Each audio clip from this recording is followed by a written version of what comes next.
kung hindi yan tungkol sa politika, pwede naman yung mag-meeting. Lagi naman sila nag-meeting. Magkaibigan nga sila bago pa maging presidente si Digong Imposibleng walang halong politika. Ito ang pananaw ng political analyst na si Professor Ferdy Pasion kaugnay sa napabalitang pagkikita ni Vice President Sara Duterte at Leni Robredo.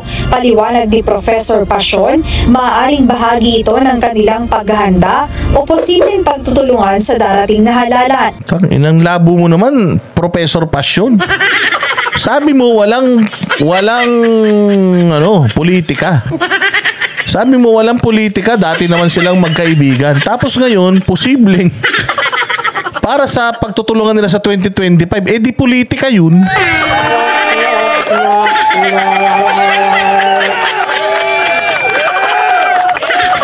Di ba politika yun, Professor Pasion? Anak ng tinapay, ang dami mong inaral. Lolo ka na, nag-aaral ka pa. Kutsa, meron ka ng CPA, MA, MBA. Meron ka pang PhD. Tapos, hindi yan politika. Magkaibigan naman sila dati. Maaaring yung pinag-usapan nila doon tungkol sa eleksyon sa 2025. Ang ina niyan, di politika yun. John Jeff E. Duterte, salamat sa iyong pa-extension. Salamat sa iyo. Sige, sabi ko sa inyo, matalino to Sabi ni Diego, graduate sa Recto University, putay na. Matindi yung yung kumpanya niya, passion. Di ba parang passion pa ka pa. Hayop na yan. Sige nga, kulang pa yung titulo. Puta, MMDA, loko-loko ka John, hindi naman titulo yan yung nagtatraffic yan, loko-loko ka talaga. Wala kayong ginawang matino rito? Puro kahayupan ang ginagawa niyo sa channel na to. Sige pa, ano pang analysis nito ni Sir? Baka mas matalino kay Trillanes to. Well, maring palabasin nila na hindi na popular si Bongbong.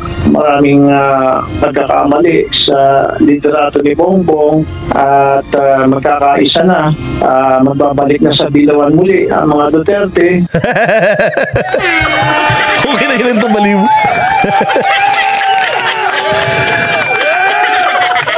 Isa rin tong may topak. Puta, sa sobrang talino nito, nabaliw na din.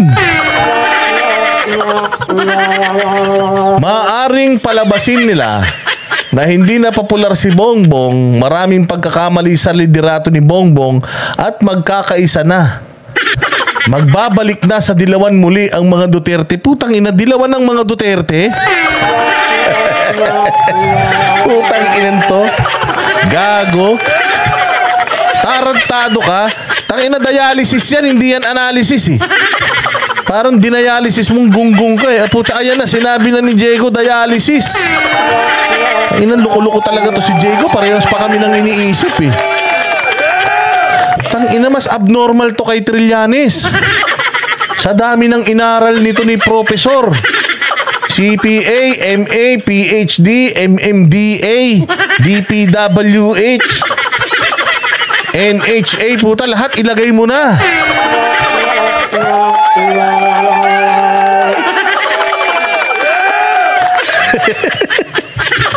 Tangina niyan, babalik na sa dilaw muli ang mga Duterte, gago.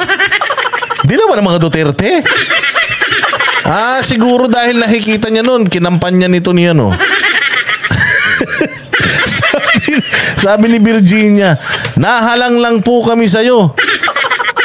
Boss D, ano na naman yung nahalang? Talaga to si bossing namin, si Virginia Puruya Ito na nag-iisang bossing namin buhay pa Ito mga boss namin, wala na, nangamatay na yan.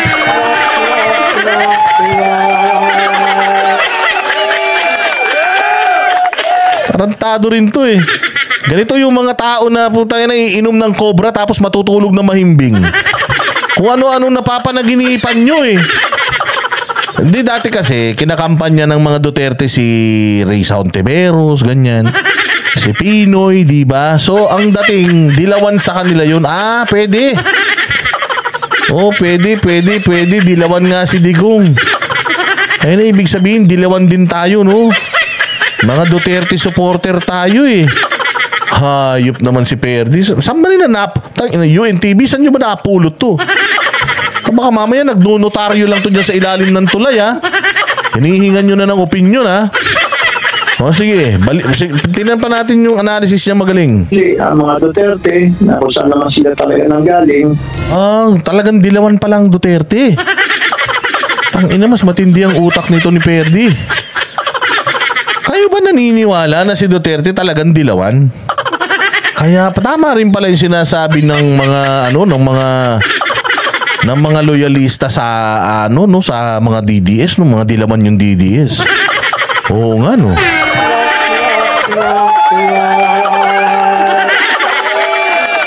Nahawa. Walang niya, kala ko nahalang eh. Oo, nahawa na si Virginia Puruya. Diyos mio, lunis na lunis, ano? Inubos nga ni Digong yung dilawan sa politika eh. Tarantado to, niloloko tayo Tayo na yung 8 diretso, puro dilawan tayo yun. Nalaglag nga sa Poso Negro yun eh. Wala na nga nanalong dilawan eh. Nung panahon ni PRRD, putangin na pa, paano sinabing dilawan si PRRD? Abay, loko-loko. Yung mga ganitong itsura, ganito yung mga namin, kapitbahay namin, putangin na, nangihipo ng katulong eh.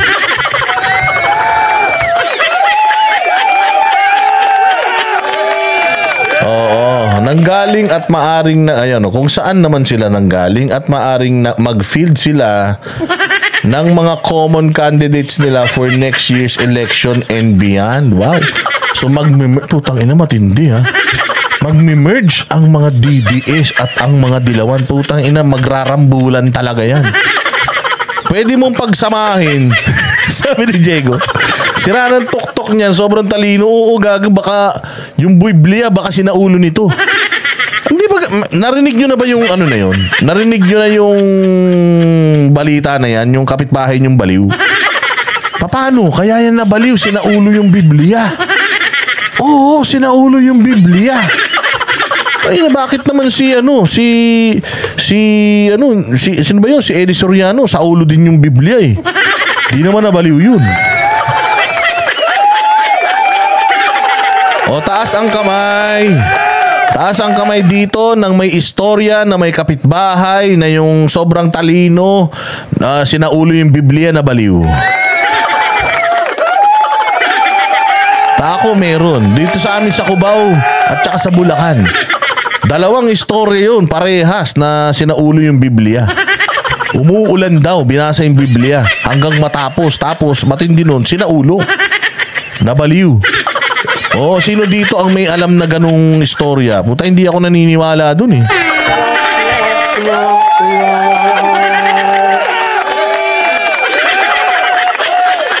Meron din dito sa amin, no? Di ba lagi yan, may mga kwentong ganyan. Yan mga kwentong barangay.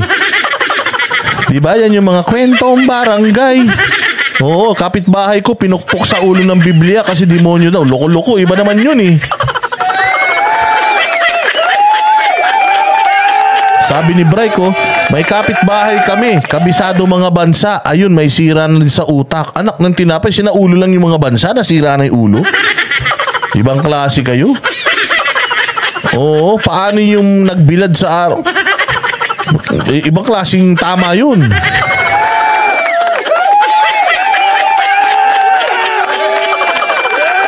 Sige, ano natin to? Tuloy pa natin to. At maaaring mag-field sila ng common candidates nila for next year's election and beyond. Hindi rin siya naniniwala na walang plano si VP Sara na tumakbo bilang presidente sa 2028 national elections. Malinaw aniya na lahat ng kilos at mga salita ng vice-presidente ay nagpapakita na may interes siya sa posisyon. Gaya na lang ng ginawa ni dating Pangulong Rodrigo Duterte na sa una ay hindi aniya tatakbo, ngunit kalaunan ay tumakbo rin. Naniniwala rin si Prof. Ranel Docnil, salamat kayo. Inang yan. Yan si PRRD talagang ayaw tumakbo. Si Inday Sara, hindi naman niya sinasabi niya ngayon, hindi ako tatakbo. Pero, sinabi naman niya yun eh. Pero sa 2016, fourth quarter ng 2016, magdi-declare ako whether tatakbo ako or hindi. So sa 2016, that's what? 2 years from now? Kaya mga a year and a half from now, magdi-declare si Inday Sara, but now wala pa siyang plano kasi gusto lang nga niya magtrabaho. Usually ganun daw yan. Nagdideklara lang daw ng pagkandidato yung isang tao, lalo-lalo na kung ikaw ay nasa gobyerno. Usually huling 2 taon ng inyong termino, doon sila nagpapakita ng interes kung tatakbo sila o hindi. 2026 nga. Ano ba sabi ko? 2016? 2026 sabi ko. 2026 fourth quarter ng 2026. Sorry na. Ano ba sabi ko? Basta 2026, third quarter or fourth quarter, doon niya sasabihin whether siya ay tatakbo or hindi. 2016 sabi ko, putangin ng yan, patay. Ano na yun? Understood na yun. Parang wrong text lang yan. 2016 ba? May 6 naman eh. Isang numero lang mali eh. Grabe kayo.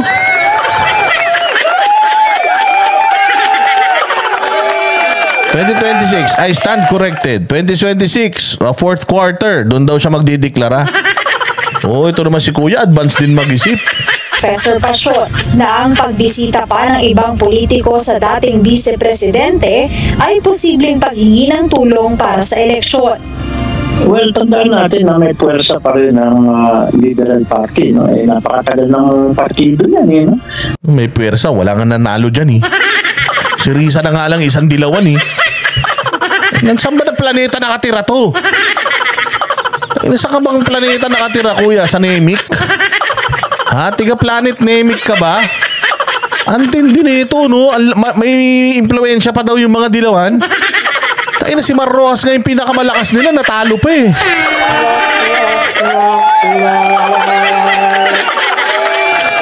Sabi ko na kaya hindi ako nagtapos ng graduate eh. Kung ako nag-aral tapos ganito yung mga analysis ko, ang dami mong inaral. Anak ng tinapay yan. Malakas pa daw yung mga dilawan. Nung kinalakas niya, natalo nga si Lenny. Natalo si Mar Rojas, si Bam Aquino. Ang lalakas ng mga pangalan na yan. Parang walang katapusan ng panunungkulan ng mga yan eh. Hayop na yan.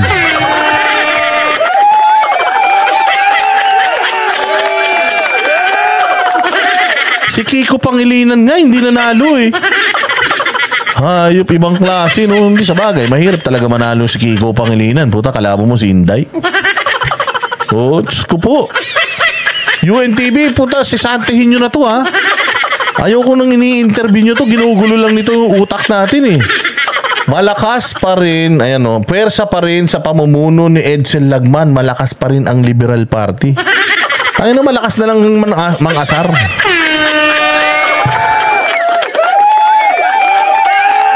Gago ka, Diego Latigo. Yun yung tinapos ko, BSBS.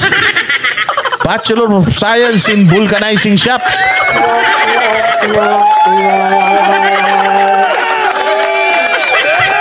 Lakas tama, lakas tama. Panahon pa ni Quirino, no? President Quirino at ni President Rojas. So may puwersa pa rin at sa pamumuno ni Edsel Lagman, malakas pa rin ang Liberal Party. Siyempre, lahat ng partido, maging yung panig ni President Marcos Jr., gusto sanang makasama ang Liberal Party sa isang unity ticket. So, alam ninyo, di ba, pagkatapos ni Inday, pumunta doon si Avalos tsaka si Bongbong. I am sure na kaya sila nagpunta ron, tinanong, anong pinag-usapan nyo? Anong pinag-usapan nyo? Ganun yun, inalam nung mga, nung mga praning. Praning yung mga yan eh, siya. Mga praning niya, si Avalos. Mga praning yung mga yun eh. Siyempre, tanong ka, anong pinag-usapan nyo ni Inday? Ba't nagpunta rito? Hindi ba? Walang yan na yan, oh. Nakichismis lang yung mga yun. So, eto naman si Kuya. Ito matindi. Wala talaga tong koneksyon. Hindi niya kilala yung mga yun. Tangina, ang tindi rin ng mga analysis niyang matindi. Siyempre lahat ng partido, maging ang panig ni President Marcos Jr. Gusto sanang makasama ang Liberal Party. Tangi, matagal na silang magkakasama. Kunyari lang yan. Tangina, nakita mo ba si Dilima? Kulang na lang kuning ninong sa kasal si Bongbong.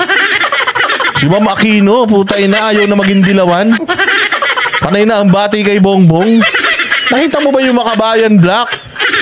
Puta, aso na ni Tambi. Anong klaseng analysis to, Diego? Diego, ayaw ko nang makita to, ha? Hindi po siya lahat ng analysis nito ngayon tatangkilikin ko si Perdi Pasyon. Hayop talaga naman ibang klase. No? Kasi kung sino man ang makakuha ng Liberal Party sa kanyang panig, malaki na ang tsansa na manalo sa 2025 at 2028 elections. Yan ang Banateros, walang inuurungan. Pag tama palakpakan, pag mali ay babanatan.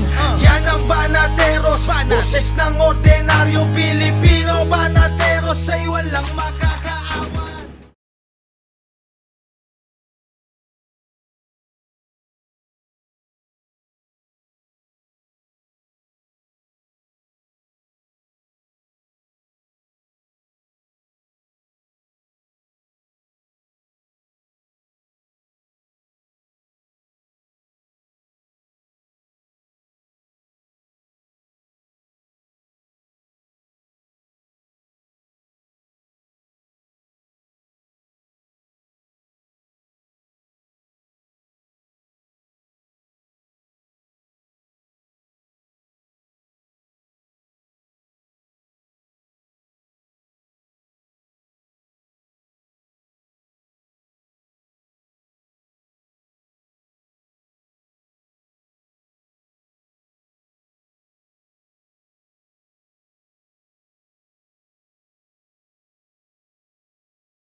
walang inuurungan.